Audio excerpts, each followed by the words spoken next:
Societal setup. Many caste, many sects.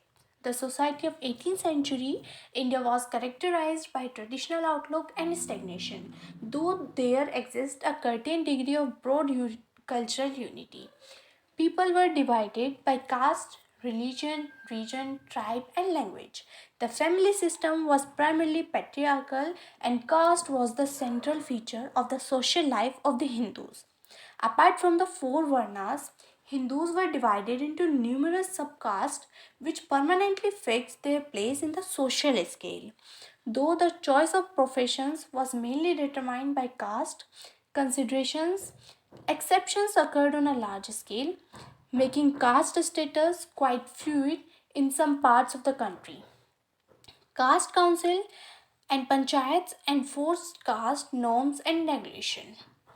Even though Islam enjoyed social equality on the Muslims, they were divided by considerations of caste, race, tribe, and status. Religious considerations not only kept the Sunni and Shia nobles apart but also the Irani, Afghan, Turani, and Hindustani Muslim nobles and officials apart from one another. The Sharif Muslims, consisting of nobles, scholars, priests, and army affairs, often looked down upon the Ajlaf Muslims or the lower class Muslims in a manner similar to the way of higher caste Hindus treated the lower caste Hindus. Religious conversions occurred and caste proved to be a major device, force, and element of disintegration in 18th century India. Position of women in society. In the patriarchal family system in India, except in some social groups in Kerala, women possessed little individuality of their own, though there were a few exceptions. While upper class women remained at home, lower class women worked in fields and outside their homes, supplementing the family income. Curtain outdated and exploitative social customs and traditions such as parda, sati, child marriage, polygamy did exist which hindered the progress of women. The plight of Hindu widow was usually miserable. The evil of dowry was especially widespread in Bengal and Rajputana. Sensitive Indians were often touched by the hard and harsh life of widows. Raja Savai Jai Singh of Amber and the Maratha general Parshuram Bahu tried to promote widow remarriage but failed. Menace of slavery. European travelers and administrations who came in the 17th century reported the widespread prevalence of slaves in India. It is believed that some people were compelled to sell their offsprings due to economic distress, famines, natural calamities, and extreme poverty. Generally, higher classes of Rajputs, Khatirs, and Kayasats kept women slaves for domestic work. However, the status of slaves in India was better than in Europe. Slaves were usually treated as hereditary servants rather than menials. Marriages took place among the slaves, and the offspring coming out of such wedlock were considered free citizens. The advent of Europeans heightened the slavery and slave trade in India. European trading companies purchased slaves from the markets of Bengal, Assam, and Bihar and took them to the European and American market. Abyssinian slaves were sold at Surat, Madras, and Calcutta. Developments in arts, architecture, and culture. The decline of Imperial Mughals forced talented people to seek the patronage of newly established state courts like Hyderabad, Lucknow, Jaipur, Murshidabad, Patna, Kashmir, etc. At Lucknow, Asaf-ud-Daula built the Bada-e-Bambar in 1784. In the first half of the 18th century, Savai Jai Singh built the Pink City of the Jaipur and five astronomical observatories at Delhi, Jaipur, Banaras, Mathura, and Ujjain. He also prepared a set of timetables called Ziz Muhammad Shahi to help the people in the study of astronomy. In the south in Kerala, the Padmanabahapuram place, famous for its architecture and mural paintings, was constructed. New schools of paintings were born and achieved distinction. The paintings of Rajputana and Kangra schools became prominent and revealed new vitality and taste. A distinct feature of the literary life of the 18th century was the growth of Urdu language and poetry. It was the period of Urdu poets like Mir Sauda Nazir and Mirza Ghalib, 19th century. In South India, Malayalam literature flourished under the patronage of the Transvaal rulers. Kanchan Nambir was a noted Malayalam poet. The Tamil language was enriched by sitar poetry. Tayumanavar, one of the best exponents of the sitar poetry, protest against the abuses of temple rule and the caste system.